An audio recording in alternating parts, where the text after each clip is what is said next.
একদম অডিশনের জার্নিটা কেমন ছিল সেটা জানতে চাই। শুরু করব মধু আপনাকে দিয়ে। নওগাঁ থেকে যখন আমি রাজশাহীর উদ্দেশ্যে রওনা দিই, সেটা হচ্ছে আমার সকালবেলা রওনা দিইনি। আমি দিয়েছিলাম আগের সন্ধ্যায় রওনা দিয়েছিলাম এবং রওনা দেওয়ার মাঝ রাস্তায় আমি সারা রাত আরেকটা জায়গাতে আমি কাটাই, আর সেইখান থেকে আমি আবার রাজশাহীর উদ্দেশ্যে রওনা দিই।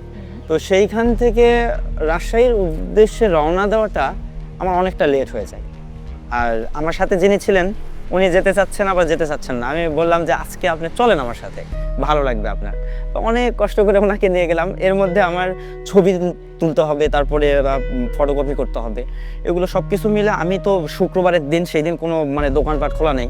রাজশাহীতে আমি মানে ঘুরতেছি রিক্সা নিয়ে বিভিন্ন জায়গাতে। আর ইনি তো মানে আমার সাথে যিনি গেছেন উনি আবার শেভ করবেন।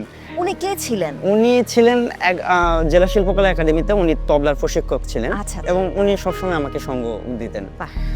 তো ওই দাদা সবসময় বলতেছেন আমি সেভ করবো, তাছাড়া আমি ওখানে যাব না, আমার একটা প্রেস্টিজ আছে না, তো দাদা হিসেবে আমি ওখানে যাব, এইভাবে যাব আমি। আচ্ছা, একটু আমি ইন্টারাপ্ট করছি। উনি কি মানে প্রতিযোগী হিসেবে যাচ্ছিলেন নাকি শুধুমাত্র সঙ্গ দেওয়ার? তো আমার সাথেই যাচ্ছে সঙ্গ দেওয়ার জন্য। জি। বাহ, চমৎকার। অভিভাবক হিসেবে বাহ। পরে উনি আমার সাথে লাস্টে গেলেন, আমি একটা দোকান খুঁজে পেলাম, তাড়াতাড়ি করে আমি ওটা শেষ করে এর মধ্যে দেখি 12টা বেজে গেছে একদম। আর আমার রিপোর্টিং টাইম ছিল 9টায়।